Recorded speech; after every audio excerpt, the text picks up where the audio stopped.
Amen. Ce n'est pas moi. Je suis en train de lire les prophètes. Et nous croyons que frère Branham est le prophète que Dieu a envoyé pour notre âge. Il dit, mais portez-en une qui vous donne l'air humain. Amen. Amen. Donc frère Branham dit que les femmes peuvent mettre le perruque à condition que ces perruques-là leur donnent un aspect humain. Pas que vous mettez la perruque qui vous donne l'aspect d'une vache. Vous mettez une perruque, qui vous donne l'aspect d'une chienne comme des frères. D'une chatte. Non, ça ce n'est pas correct. Alors, il va plus loin, il dit, si vous n'aviez point d'ongles et que vous désiriez avoir des ongles, ne vous procurez pas ce qui ressemble à des cosses des haricots blancs. Il dit, procurez-vous de véritables ongles. Il dit, si vous n'avez pas ces choses, ça va. Il dit, si vous n'avez pas de dents, procurez-vous-en quelques-unes. Si on vous en fabrique, procurez-vous-en. Alors vous pouvez continuer la lecture à la maison.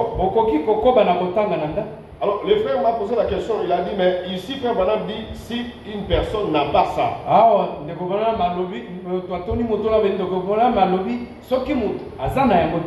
Mais généralement, les sœurs qui mettent les perruques, et même qui mettent des ongles, ont déjà des cheveux. Elles ont déjà même des ongles. Mais pourquoi est-ce qu'elles ajoutent encore? Parce qu'ici le prophète dit, si elle n'en a pas. Alors à cette question-là, nous répondons simplement que tout dépend de l'esprit qui est derrière ces choses. Tout dépend de l'intention qui est derrière ça. Amen. Amen. Il faut voir les choses à la manière d'un enfant de Dieu aussi. Tout dépend de l'esprit qui anime la sœur ou le frère qui porte ces dents-là. Que le Seigneur vous bénisse. Là, c'était pour répondre à ces quelques-unes des questions qui nous ont été posées. Que Dieu bénisse notre frère Gédéon. Je vois qu'il est obligé aujourd'hui de traduire et la présidence et la prédication. Nous avons encouragé les frères. Nous avions encouragé les frères qui peuvent traduire, qui viennent aussi s'adonner à cet exercice. Alors nous étions dans 1 Pierre chapitre 3, depuis le verset 1er, depuis le verset 3, pardon. 1 Pierre chapitre 3, depuis le verset 3. On nous dit, ayez non cette parure extérieure qui consiste dans le cheveu tressé, dans les ornements d'or ou les habits qu'on revêt. Au verset 4, Il dit, mais la parure intérieure cachée dans le cœur, la pureté incorruptible d'un esprit doux et paisible qui est d'un grand prix devant Dieu. La parure extérieure. Nous avions déjà parlé de cela ici. La nouvelle naissance que nous enseignons ici doit effectivement apporter un changement. Même sur notre parure extérieure. Frère Branham insiste, il dit, lorsqu'une sémence est plantée et qu'on y verse la pluie de l'eau, il dit la sémence va germer et produire selon son espèce. Alors la parole de Dieu que nous écoutons ici est une sémence. Cette sémence-là entre à nous. Alors si réellement la sémence, la parole de Dieu est entrée à nous, il faut que cette sémence-là produise les fruits qui vont également se manifester sur votre extérieur. Une sœur née de nouveau n'a pas d'accoutrement comme une monnaie. Amen. Amen. De même, un frère qui est né de nouveau ne s'habille pas comme un monnaie. Amen. Parce que vous avez la sémence. Et la sémence qui se trouve en vous, lorsque elle est arrosée, elle doit porter du fruit selon la sémence qui se trouve en vous. Alors, lorsque nous voyons votre accoutrement, nous pouvons également nous faire une idée de la sémence qui se trouve en vous, de l'esprit qui se trouve derrière vous, de l'esprit qui se trouve en vous. Amen. Amen. Le sœur, vous avez une grande responsabilité. Nous avions lu la fois passée que le sœur âgé dans l'assemblée ont une grande responsabilité qui est celle d'enseigner et même d'encadrer les jeunes sœurs. Frère Branham dit, lorsque vous entrez dans une assemblée, il suffit de regarder l'aspect des sœurs. Amen. Amen. La façon dont les sœurs s'habillent, la parure extérieure des sœurs peut vous donner une idée de l'esprit qui se trouve dans cette assemblée.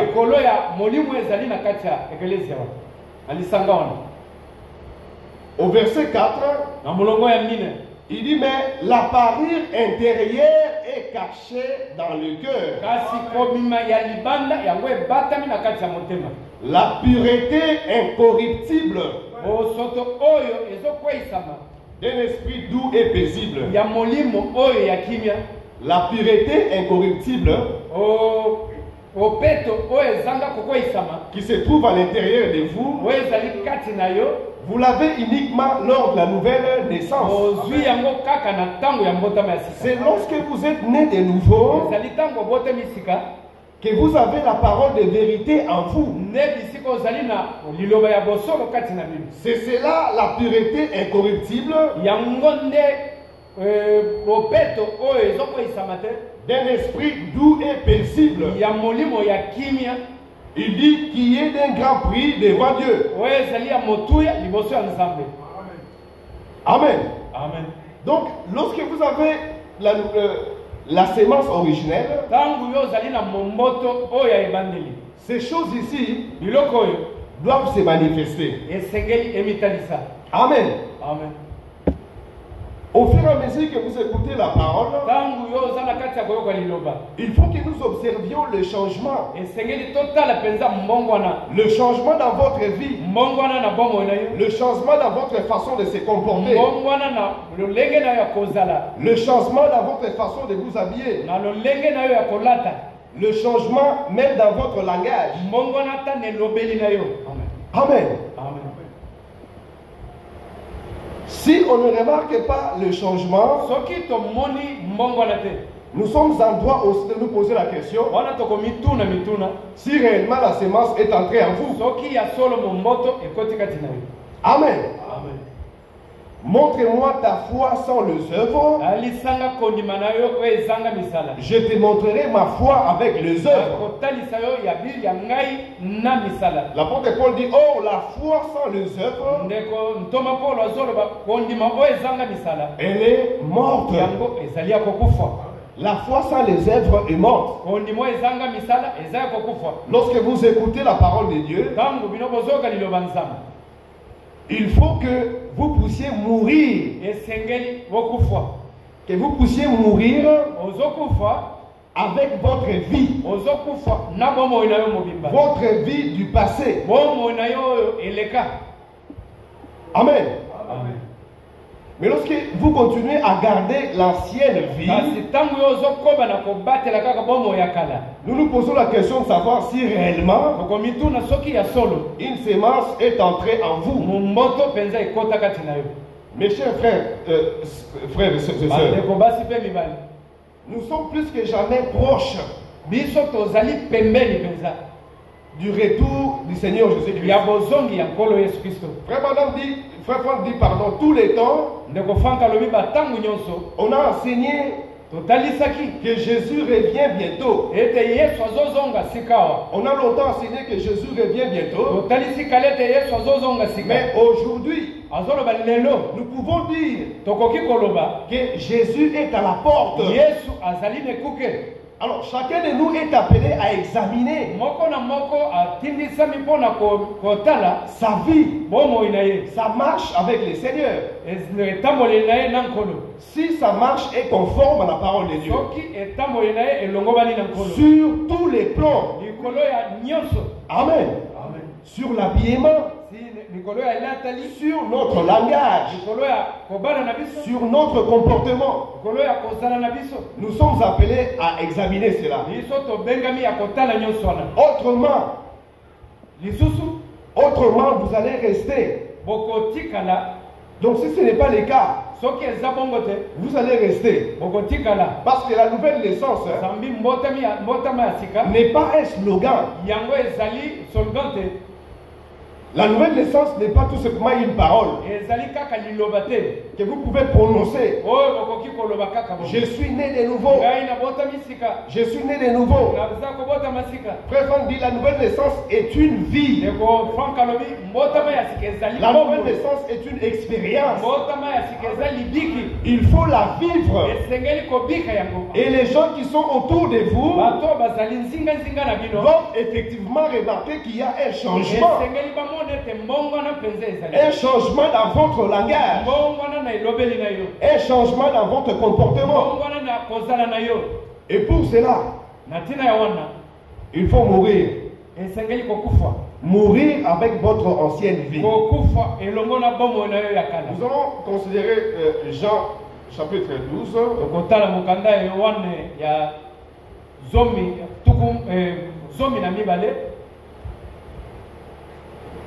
À partir du verset 25.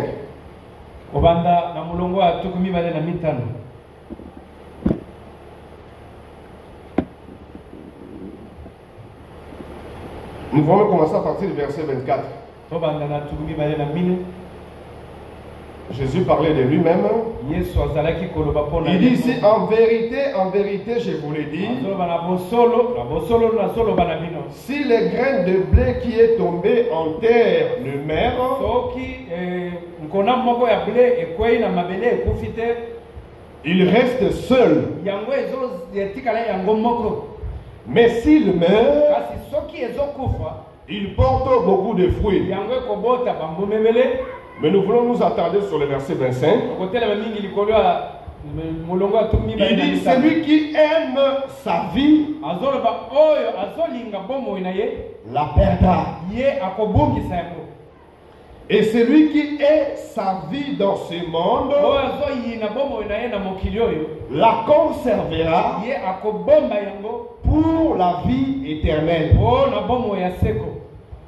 Donc si vous aimez votre vie, vous allez la perdre. Amen. Il faut renoncer au vieil homme. Renoncer à nos comportements du passé. Renoncer à notre langage du passé. Nous insistons sur les serres. Parce que vous reflétez même l'esprit qui se trouve dans l'assemblée. Si vous aimez votre vie, la vie que vous aviez dans le passé, le langage que vous aviez dans le passé, l'habillement que vous aviez dans le passé, si vous aimiez cela, vous allez perdre votre vie. Mais il dit celui qui est sa vie dans ce monde la conservera pour la vie éternelle. Amen. Il nous appartient de choisir. Soit nous aimons cette vie dans ce monde et nous allons la perdre, soit nous haïssons notre vie, c'est-à-dire nous abandonnons notre comportement, nous laissons tout ce qui était du vieil homme pour conserver notre vie éternelle.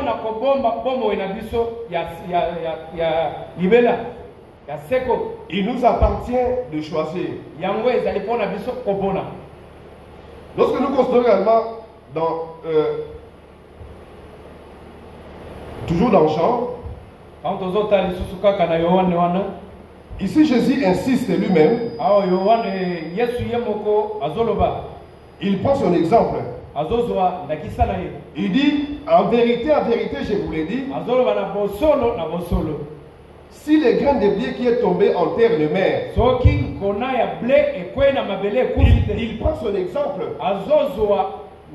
Lui-même, il devait mourir pour porter beaucoup de fruits. Nous aussi, on nous demande de mourir avec notre ancienne vie, de renoncer au vieil homme. Amen.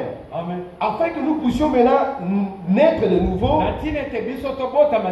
avec le Seigneur Jésus-Christ et porter des fruits dignes de l'évangile. Il faut que la nouvelle naissance devienne une vie.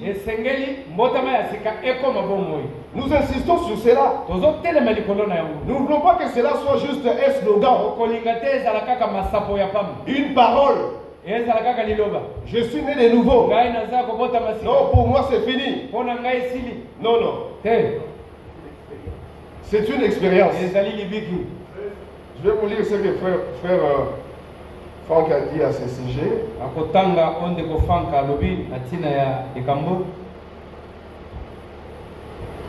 Frère Franck dit, lorsque nous considérons 2 Pierre 3, nous allons également lire ça.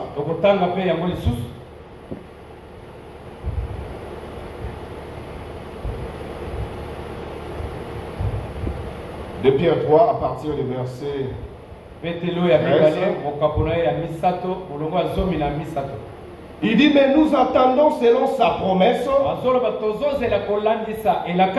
Nous sommes dans 2 Pierre chapitre 3 à partir du verset 13. Il dit, mais nous attendons selon sa parole de nouveaux cieux et une nouvelle terre où la justice habitera. C'est ce que nous sommes en train d'attendre tous. Au verset 14, il dit c'est pourquoi, bien-aimés, en attendant ces choses, appliquez-vous. Amen. Appliquez-vous. Appliquez-vous à être trouvé par lui sans tache et irrépréhensible dans la paix. Appliquez-vous à être trouvé par lui sans tache et irrépréhensible dans la paix. Donc, puisque nous attendons ces choses, nous attendons le baptême du Saint-Esprit, nous attendons l'enlèvement, nous sommes appelés à nous appliquer, à être trouvés devant lui, sans tache et irrépréhensible. Nous allons lire ce que frère Franck également a dit au sujet de ce que nous croyons ici. Lorsque j'ai écouté la prédication de frère Franck, j'ai été réjoui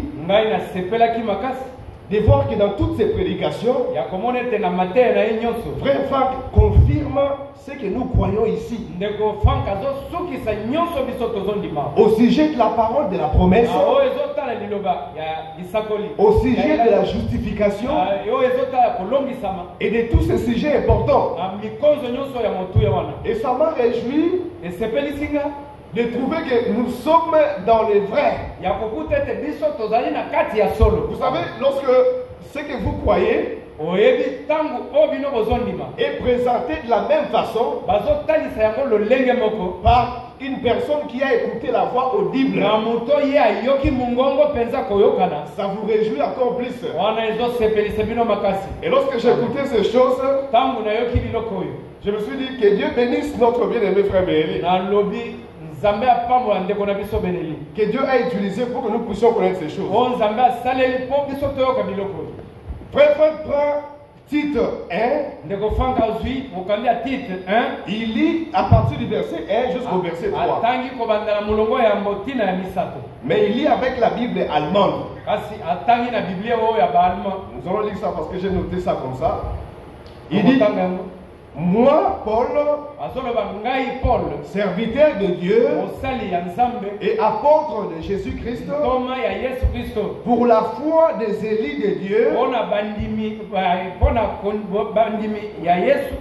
et pour la connaissance de la vérité qui se trouve par une marche en conformité avec Dieu. Et il m'attelle sur ça. Il dit la foi des élus de Dieu et la connaissance de la vérité qui se trouve par une marche en conformité avec Dieu. En raison de l'espérance de la vie éternelle que le Dieu infaillible et qui ne ment pas a promis avant le temps éternel. Mais là il dit ceci: il a fait connaître sa parole au temps fixé par la prédication dont j'ai été chargé de la part de Dieu notre Sauveur.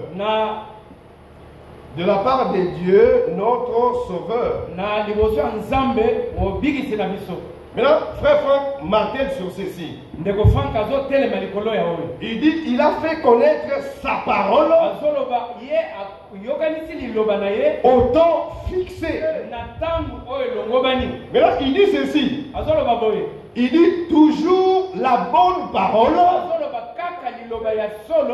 au bon temps. Il dit la bonne parole au bon moment. Il dit la bonne parole au temps voulu. Maintenant, vous voyez comment est-ce que fait Franck conclure. Il dit, c'est-à-dire la parole de la promesse au temps où les promesses s'accompliraient. Donc chaque fois c'est la parole de la promesse au temps où cette promesse-là devra s'accomplir. Mais quand j'ai écouté ça, j'ai dit que Dieu bénisse le frère Bénéli. Ces choses ici, nous ne les comprenions pas avant. Nous ne les connaissions pas avant. Mais Dieu travaille à travers les hommes. Lorsque ce que vous croyez est confirmé par l'homme de Dieu, ça vous réconforte. Et on se pose la question, Seigneur, qu'est-ce que moi j'ai fait pour mériter ceci? La parole de la promesse au temps où les promesses s'accompliraient.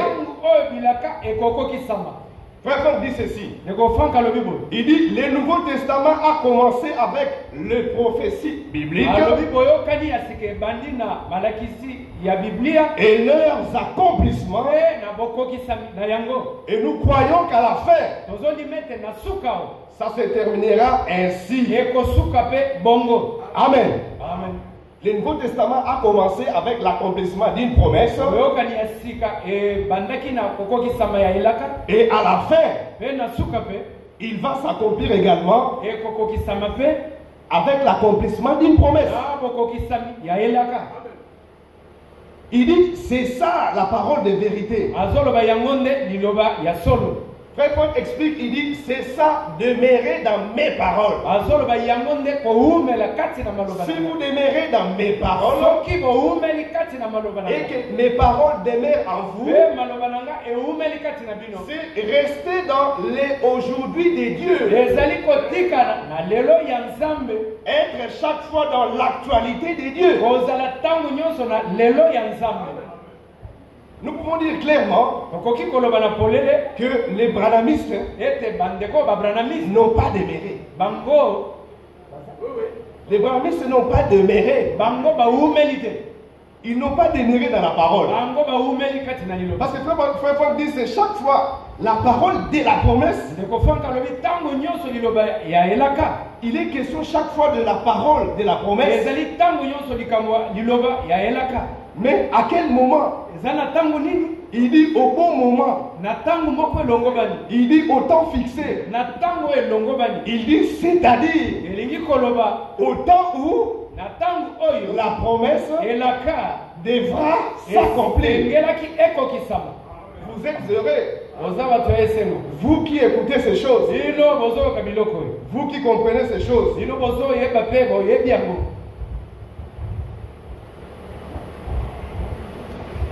Maintenant, il cite 2 Pierre 1 à partir du verset 19.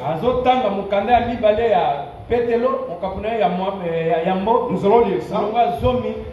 2 Pierre 1 à partir du verset 19.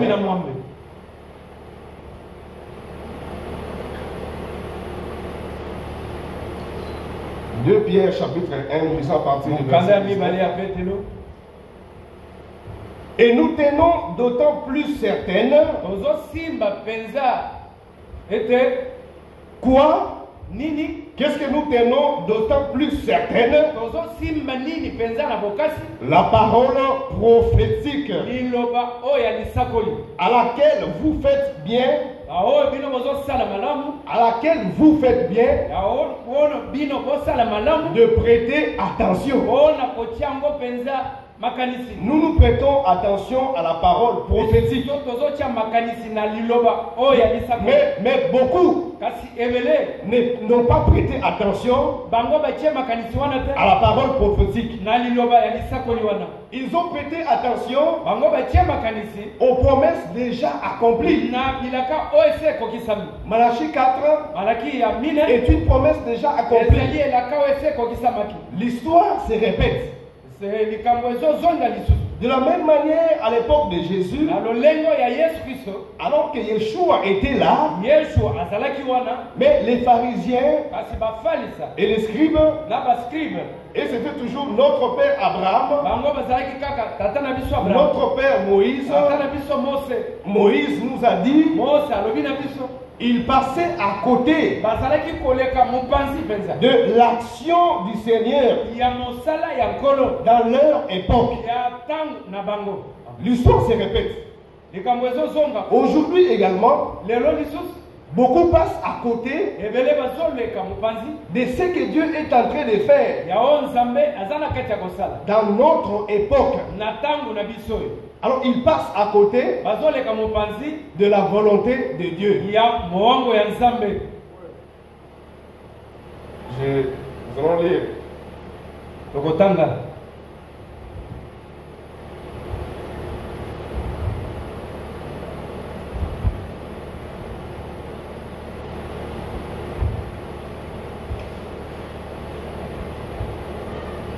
Ce que frère Franck a dit ici dans la lettre circulaire de décembre 2020 à la page 22 à partir du premier paragraphe. Pour ceux qui ont ça, c'est à partir de la deuxième ligne du premier paragraphe. Il dit, je vous prie de prendre cela à cœur, de le croire. Le temps est venu maintenant où tous les vrais croyants, où qu'ils soient sur la terre, s'unissent dans la prière, afin que le Seigneur Dieu puisse opérer en tout lieu l'achèvement dans les rachetés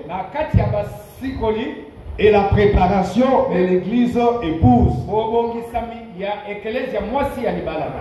Maintenant, remarquez, il dit tous ceux qui croient maintenant. Tous ceux qui croient maintenant. Tous ceux qui croient maintenant quoi? Il dit la parole révélée. Il insiste. Il dit font partie de vierges sages. Amen. Comme dit tous ceux qui croient maintenant. J'aime lorsqu'on traduit à Lingala, Sasaïpi. Donc tous ceux qui croient maintenant, à l'instant même, la parole révélée, il dit font partie des vierges sages.